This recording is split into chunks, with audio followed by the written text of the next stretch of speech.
Muito bem, pessoal, vamos entrar agora nos crimes contra a honra a partir ali do artigo 138 do Código Penal e vai até o artigo 145. Este capítulo já é um artigo que realmente tem relevância, muito cobrado em prova, e a gente tem que ter atenção entre as diferenciações dos crimes de calúnia, difamação e injúria, tá bom? Calúnia, difamação e injúria. Nós vamos tratar detalhadamente sobre cada um deles, mas antes de entrar em cada um destes delitos propriamente ditos, eu quero trazer algumas características em comum e alguns conceitos gerais que nós precisamos conhecer. Por quê? Eu te garanto que a maioria das questões você consegue matar com esses conceitos gerais que eu vou passar nos 2 primeiros slides dessa aula. Você consegue entender perfeitamente esses 3 delitos quando você tem uma boa base desses conceitos gerais que eu vou passar. E o primeiro conceito que eu quero passar é o conceito de honra. Olha aqui, nós estamos dentro dos crimes contra a honra. A honra se divide em objetiva e subjetiva. Mas por que são crimes contra a honra? O que é a honra? A honra é o valor social do indivíduo, tá bom? Lembre-se disso. É o valor social do indivíduo. Entretanto, este valor social do indivíduo, ele pode ser observado sob 2 óticas. Ele pode ser observado da ótica do próprio indivíduo, como ele se enxerga perante a sociedade, a sua autoestima. E ele pode ser observado, esta ótica da honra pode ser observada também como a sociedade enxerga aquela pessoa, que vai ser a sua reputação. Vamos lá. A honra, então, ela vai se dividir em objetiva e subjetiva. Quando nós falarmos da honra objetiva, é a reputação do indivíduo. Ok? Anotem aí, é como a sociedade enxerga a pessoa. Já a honra subjetiva é a autoestima. Anotem, é como a pessoa se enxerga perante a sociedade. Então, quando nós falarmos de honra, isso tem que ficar sempre muito claro, que existe a honra objetiva e a honra subjetiva. E professor, por que isso é tão relevante nos crimes contra a honra? Porque nós temos 2 delitos que vão atingir a honra objetiva. E nós temos um delito que vai atingir a honra subjetiva da pessoa. Olha só então, com relação à honra objetiva, quais são os crimes que atacam a honra objetiva? A difamação e a calúnia. Tá bom? A difamação e a calúnia atacam a honra objetiva. Já a autoestima, a honra subjetiva, ela vai ser atacada pela injúria. A injúria não tem o condão de atingir a honra objetiva, mas sim a honra subjetiva. Beleza?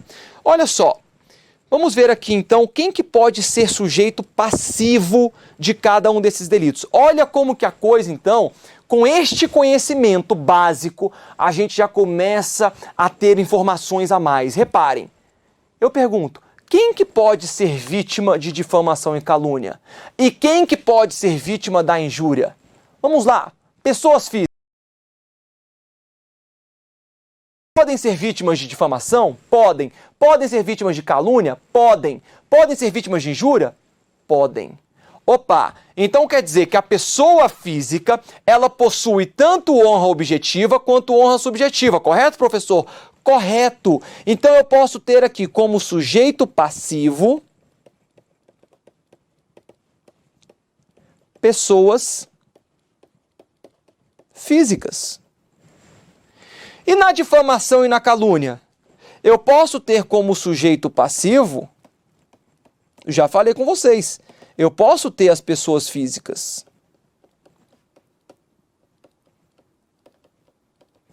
E agora é que vem a grande pergunta. E as pessoas jurídicas? As pessoas jurídicas podem ser sujeito passivo de difamação, de calúnia, de injúria? Vamos lá. Uma pessoa jurídica, ela tem honra subjetiva? Ela tem um sentimento, uma autoestima? uma pessoa jurídica tem como ter autoestima? Se sentir bem ou não perante a sociedade? Claro que não. Logo, o crime de injúria somente pode ser praticado contra pessoas físicas.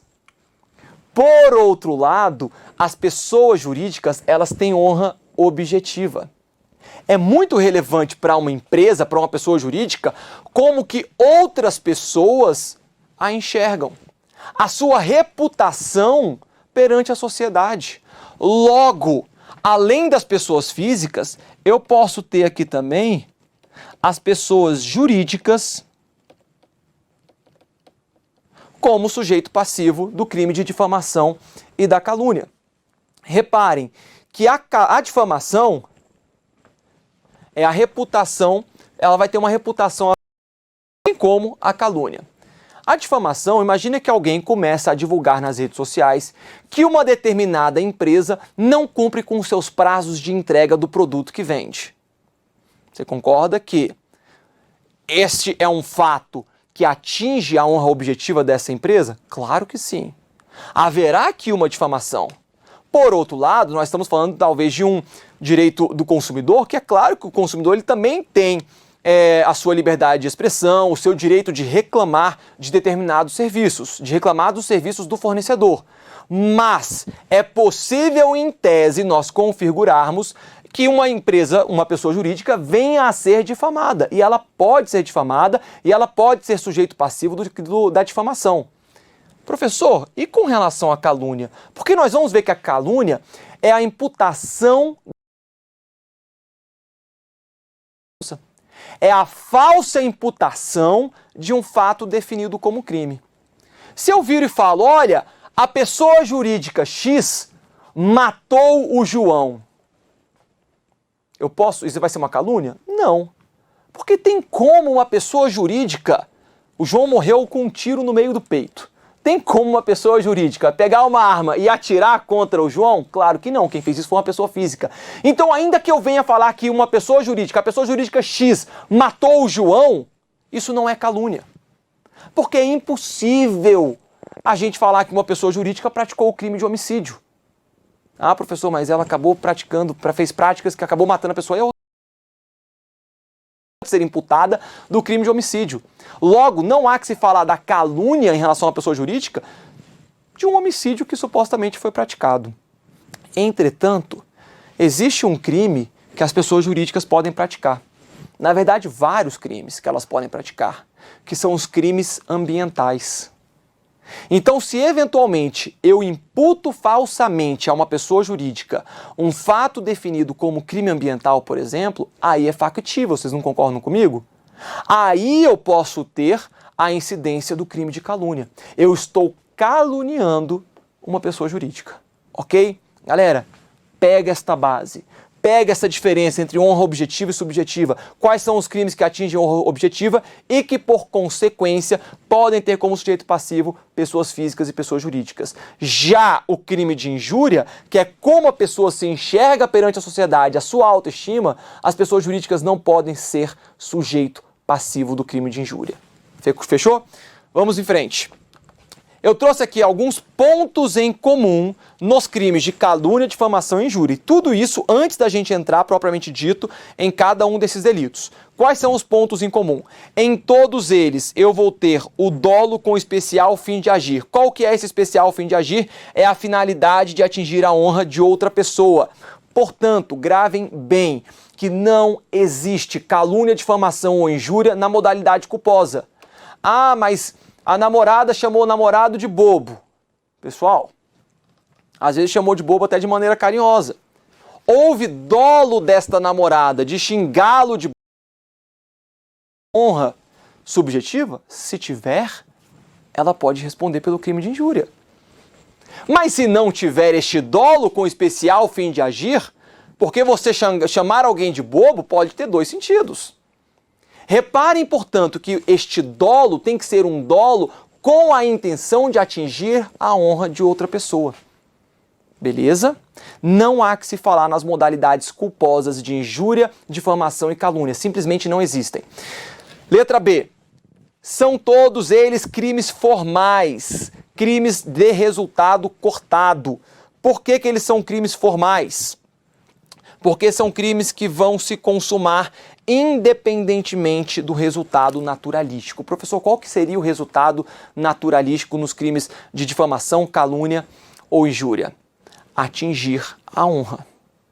Reparem, se uma pessoa difama outra com a intenção de atingir a sua honra objetiva, ela pratica a conduta de difamar, aquela difamação chega ao conhecimento de terceira pessoa, mas aquela terceira pessoa nem acredita naquela difamação. De forma que, em que pese ter sido praticada a difamação, ninguém acreditou, não veio a efetivamente atingir a honra objetiva da vítima. A xinga B agora de idiota. B dá de ombros, não tá nem aí para aquele xingamento. Reparem que a sua honra subjetiva não foi atingida. E aí eu te pergunto, para a consumação dos crimes de calúnia, difamação e injúria, é necessário que haja um efetivo resultado sobre a honra subjetiva ou objetiva da vítima? Não. São crimes formais de resultado cortado. Eles vão se consumar independentemente de efetivamente atingirem a honra subjetiva ou objetiva da vítima. Ok? São crimes formais. E aí eu te pergunto, em que momento, só que eu vou trazer para a tela anterior, em que momento se consuma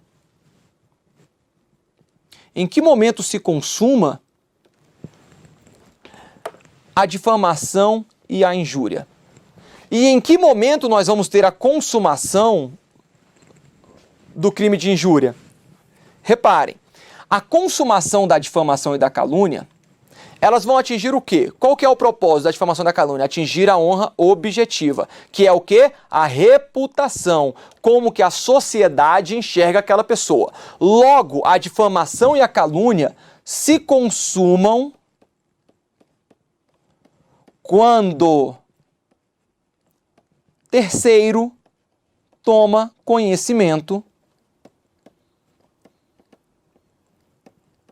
desta calúnia ou desta difamação ou dessa calúnia.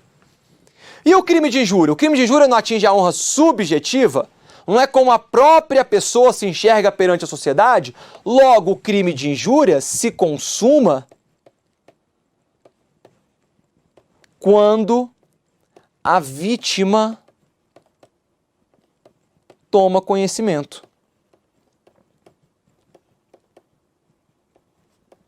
Reparem, portanto, que o crime de difamação e de calúnia vai estar consumado ainda que a vítima não tenha conhecimento de que sofreu uma calúnia ou uma difamação. Porque para que se consumam esses delitos, que vão atingir a honra objetiva, basta que um terceiro tome conhecimento dessa calúnia ou dessa difamação. Diferente do crime de injúria, que é como eu me enxergo perante a sociedade, atinge a minha honra subjetiva. Se um terceiro toma conhecimento dessa injúria, não consuma o crime. Vai se consumar quando eu tomo conhecimento da injúria que foi praticada contra mim. E em qualquer uma dessas situações, esses crimes serão crimes formais. Eles não exigem um efetivo resultado sobre a honra da vítima. É possível que nessa calúnia, nessa difamação, esse terceiro aqui tomou conhecimento, não acreditou na calúnia da difamação, ainda assim vai estar consumado. É possível que ao receber uma injúria, eu também não atingi a minha honra subjetiva. Ainda assim, a injúria estará consumada. Por quê? Porque foi praticada uma ofensa contra a qual eu tomei conhecimento. Beleza? Vamos em frente. São crimes de forma livre. O que isso significa? São crimes que podem ser praticados de qualquer maneira, por gestos, por sinais, pela via oral, pela via escrita. Não importa como que esse crime vai acontecer, são crimes de forma livre. Tanto a calúnia, difamação e injúria podem acontecer de qualquer maneira. A gente está muito acostumado a ouvir calúnia, difamação e injúria sendo praticados pelo meio oral, mas pode ser praticado por meio de gestos, sinais ou mesmo pela forma escrita, ok? Letra D. Em regra, são crimes de ação penal privada, pois trata-se de um bem jurídico disponível. Qual que é o bem jurídico disponível? A honra. A honra é um bem jurídico disponível, mas em cada tipo penal há hipóteses de ação penal pública. Galera, muita atenção nisso aqui.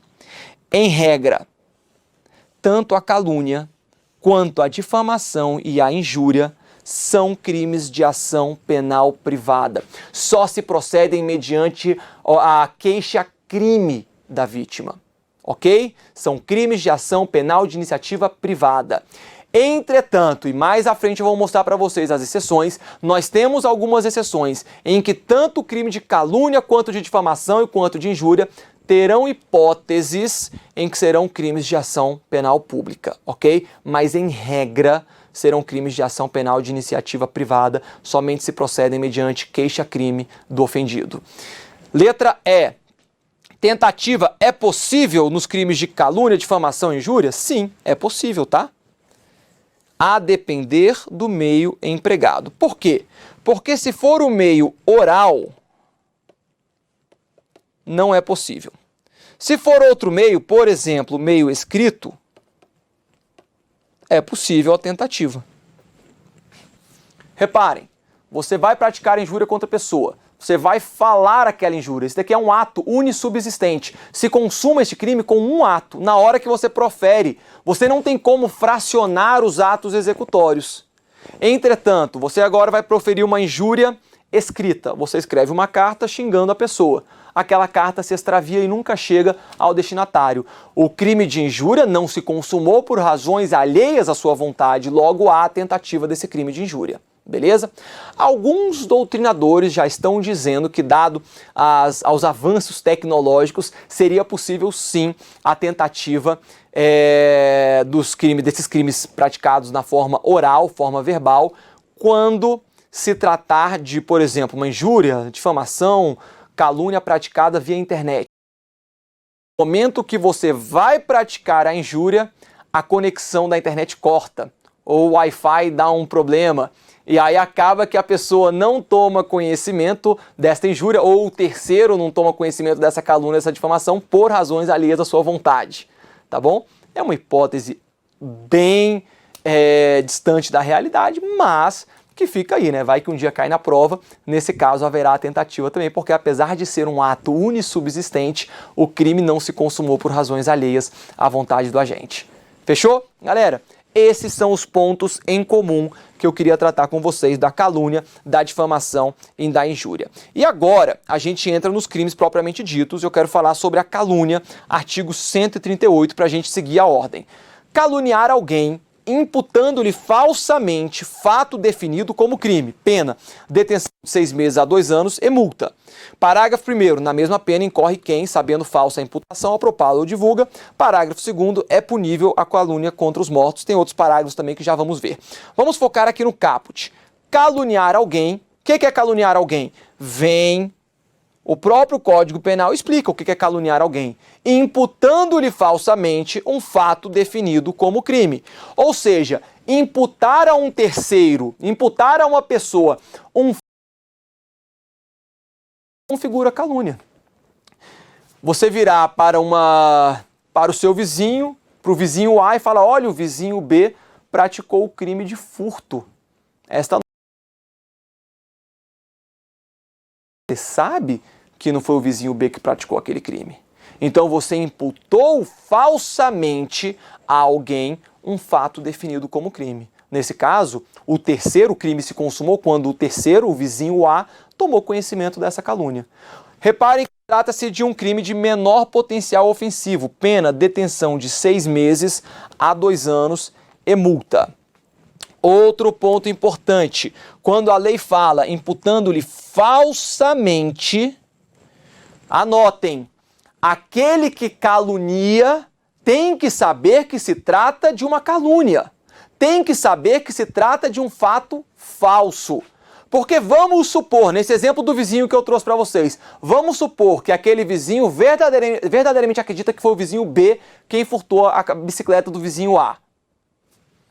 Ainda que não tenha sido o vizinho B, reparem que não há dolo na conduta desse vizinho em imputar o crime ao vizinho B. Reparem que ele acredita no que ele está falando.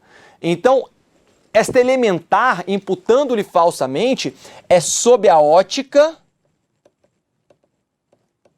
do agente. Se ele acredita naquele fato, ainda que seja um fato falso, nós vamos incorrer aqui em erro de tipo. E o erro de tipo exclui o dolo. E como o crime de calúnia só existe na modalidade dolosa, não haverá crime algum. Não comporta a modalidade culposa esse crime. Porque é possível que ele tenha caluniado, enfim, imputando aí falsamente um fato definido como crime de maneira negligente, né? Sem verificar os fatos, ele vai e começa a falar um monte de besteira. Ok? Mas então eu preciso, sob a ótica do agente, ele precisa saber que se trata de um fato falso. Outro ponto importante, quando a lei fala que um fato definido como crime, este fato, primeiro, tem que ser um fato determinado ou específico. Tá bom? Não é simplesmente chegar e falar, o vizinho é ladrão. Isso aí não é caluniar. Caluniar é imputar um fato específico. Foi o vizinho quem subtraiu a bicicleta que está na sua casa, sendo que eu sei que não foi o vizinho. Foi eu virar e falar, olha, foi o João agrediu a sua esposa Maria, sendo que eu sei que João não agrediu a sua esposa Maria. Reparem que se eu simplesmente falasse, o João bate na sua mulher, o João é agressor de mulheres, eu não estou imputando a ele um fato definido como crime. E aí, quando eu não imputo a uma pessoa um fato específico, pode recair essa conduta no crime de difamação, que a gente vai ver daqui a pouco. Mas para que configure a calúnia, eu tenho que imputar falsamente a alguém um fato específico definido como crime, beleza? Outro ponto aqui, tem que ser um fato verossímil. Verossímil. Um fato possível, um fato verificável, verdadeiro, que possa ter alguma viabilidade. Se eu começar a falar agora, porque o José furtou a estátua do Cristo Redentor. Não tem como furtar a estátua do Cristo Redentor. Aí você vai lá no Corcovado e some, né, a estátua. Não, mas não tem como furtar a estátua do Cristo Redentor. Reparem, portanto, que você imputar falsamente um fato definido como crime a uma pessoa, mas que se trata de um crime impossível, de uma hipótese não verossímil, não vai configurar também o crime de calúnia, ok? Terceiro, tem que ser contra a pessoa determinada, pessoa específica, tá bom? Vai de acordo ali com esse primeiro ponto de ser um fato determinado. Essa calúnia também tem que ser imputada a uma pessoa específica. É por isso que a questão fala, o tipo penal fala imputar, caluniar alguém, imputando-lhe falsamente fato definido como crime. Outro ponto importante. Nós lemos aqui no caput do artigo 138 a palavra crime. Nós não lemos aqui contravenção. E se por acaso o agente imputa falsamente a uma pessoa, existe crime? Existe. Professor, vai configurar calúnia? Não. Pode configurar uma difamação. Tá bom? Então, para que haja calúnia, é necessário que a imputação falsa seja relacionada a um fato definido como crime. Se por acaso eu imputo falsamente a alguém um fato definido como contravenção penal, vai ser uma difamação. Não pode ser uma calúnia. Calúnia, somente fatos definidos como crime. Beleza? Muito bem. E como a gente já falou, a calúnia se consuma quando o terceiro toma conhecimento. Tranquilo, né? Parágrafo 1º. Na mesma pena incorre quem, sabendo falsa a imputação, a propala ou a divulga. Muita atenção ao parágrafo 1º, porque essa pessoa que está propalando, divulgando esta calúnia, ela tem que saber ser falsa.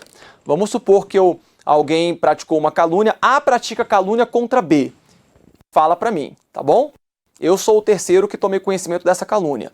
Só que eu acredito no que A está falando. Essa calúnia que A praticou contra B, eu acreditei. E aí eu vou e divulgo para uma outra pessoa. Eu pratiquei crime? Não. porque eu não sabia que se tratava de uma calúnia. Entretanto, A pratica uma calúnia contra B, me conta um fato falsamente definido como crime. Eu sei que é mentira, mas eu divulgo para terceiros, eu também respondo pela calúnia. Tá bom? Mas eu preciso saber dessa falsidade. Parágrafo 2º. É punível a calúnia contra os mortos. Então, se alguém calunia um morto, é punível esta calúnia, vai ser configurado calúnia. E aí eu te pergunto, pessoal, nessa hipótese do parágrafo 2º, quem que é o sujeito passivo? É o morto? Morto é sujeito de direitos? Morto pode ser vítima de crime? Não.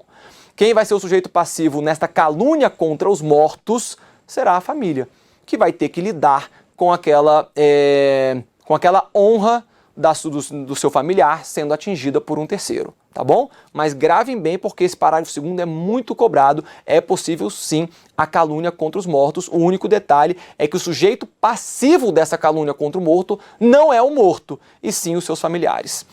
Vamos em frente. Parágrafo 3º. Exceção da verdade. Muita atenção, esse aqui talvez seja o ponto mais cobrado dentro do crime de calúnia. O que é a exceção da verdade? Vem comigo. O que é a calúnia? Vamos voltar aqui. O que é a calúnia? Calúnia é quando o agente imputa falsamente a uma pessoa um fato definido como crime. Muito bem. Eu imputei ao João um fato definido como crime. Contei para vocês, tá bom? Contei para vocês. Vem o João e fala: "Ei, Érico, você me caluniou." Logo, eu vou ingressar com uma queixa-crime, não é um crime de ação penal de iniciativa privada? Eu vou ingressar com uma queixa-crime contra você. Beleza. Ele ingressa com essa queixa-crime contra mim. Qual que é a minha defesa? A minha defesa é a exceção da verdade. É demonstrar em juízo que o que eu falei é verdade. Que aquele crime que eu imputei a João não é um fato falso definido como crime, mas sim é um fato verdadeiro. Olha, eu vou demonstrar em juízo que o João verdadeiramente praticou esse crime. Esta vai ser a exceção da verdade. É a demonstração por parte daquele que supostamente teria caluniado de que o fato que ele imputou a alguém é um fato verdadeiro definido como crime e não um fato falsamente definido como crime, ok? Então, admite-se a prova da verdade, e é aqui que eu quero a maior atenção de vocês. No que tange ao crime de calúnia, a regra é a admissão da exceção da verdade. Lembre o seguinte, calúnia, eu posso apresentar a exceção da verdade, tá bom? Calúnia, a regra é admitir a exceção da verdade. Tirando essas 3 exceções, eu sempre vou poder oferecer a exceção da verdade no crime de calúnia. Por que eu estou falando isso com tanta cautela? Porque quando a gente chegar no crime de difamação e de injúria, a regra é diferente. No crime de difamação, em regra, não se admite a exceção da verdade, salvo uma hipótese. No crime de injúria, nunca se admite a exceção da verdade. Mas no crime de calúnia, em regra, se admite a exceção da verdade, salvo 3 situações. Quais são elas? Primeiro, salvo se constituindo o fato imputado crime de ação privada, o ofendido não foi condenado por sentença irrecorrível. Professor, meio complicado esse inciso primeiro, não é? É um pouco complicado de se entender. Mas o que você pode entender disso daqui, e geralmente esse parágrafo 3º, quando ele é cobrado, é ipsiliteris o que está aqui na lei, tá bom? As questões copiam exatamente o que está aqui na lei. Mas você pode, para entender essa ideia do inciso primeiro, não se admite a exceção da verdade quando estiver diante de um crime de ação penal de iniciativa privada. Simplesmente assim. Por que não, professor? Imagine que você... vamos supor que o João... Não, a Maria. Vamos falar que a Maria tenha xingado o João de corno. Tá bom? Ela praticou uma injúria. É uma injúria. Olha aqui na tela. Vamos supor aqui, ó. A Maria xinga o João, a Maria e o João. Xingou ele de corno, ou seja, praticou uma injúria. Eu estava presente e ouvi esta injúria, tá bom? Eu ouvi essa injúria. E quando eu ouvi essa injúria, eu falei para terceiro, falei aqui agora para o Camilo, que a Maria tinha praticado essa injúria contra o João. Reparem, eu falei a verdade? Falei. Mas eu imputei a Maria um fato definido como crime. Eu falei, olha, a Maria praticou uma injúria.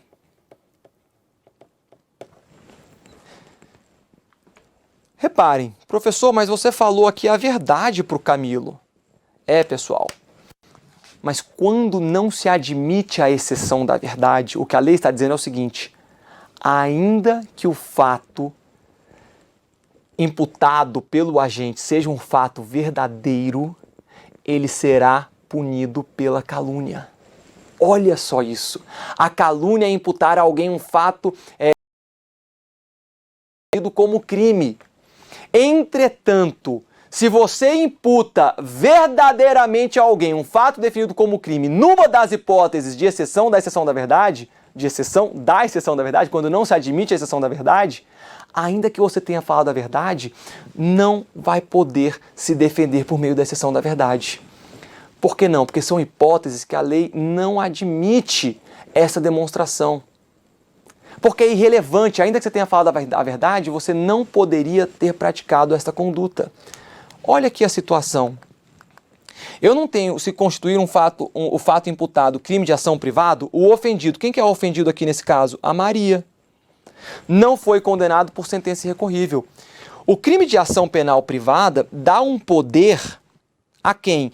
À vítima de oferecer queixa-crime. Mas a vítima não quis oferecer queixa-crime exatamente porque ela está com vergonha dessa injúria. E ela não quer que dê publicidade a essa injúria, não quer que seja julgado esta injúria praticada pela Maria contra ele.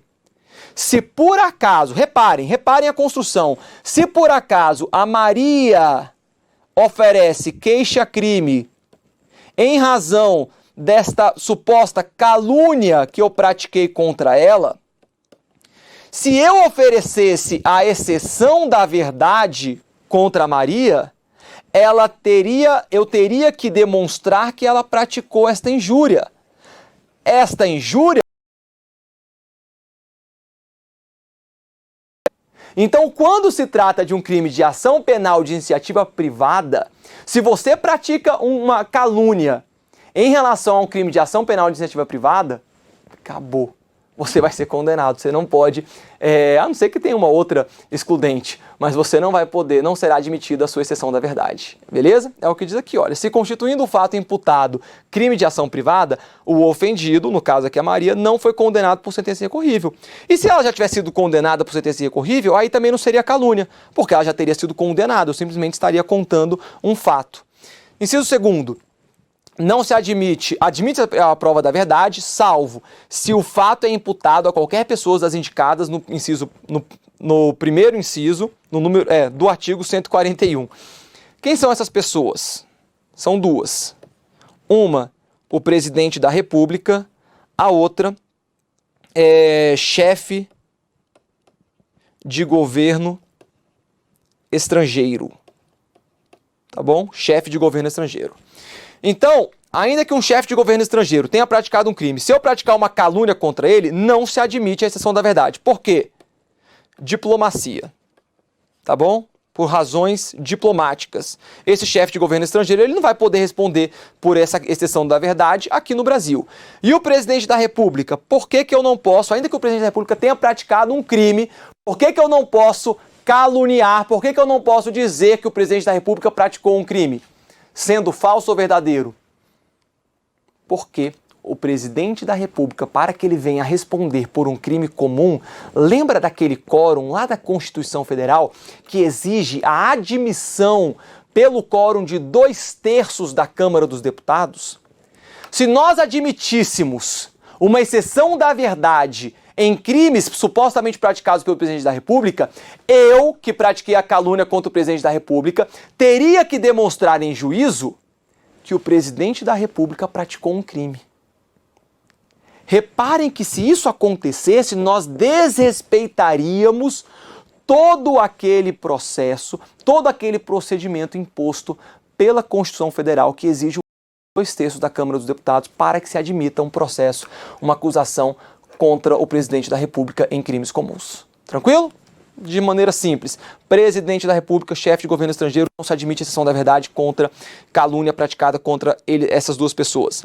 Terceiro, se do crime imputado, embora de ação pública, o ofendido foi absolvido por sentença irrecorrível. Galera, se ele já foi absolvido por sentença transitada em julgado, quer dizer que a justiça já reconheceu que ele é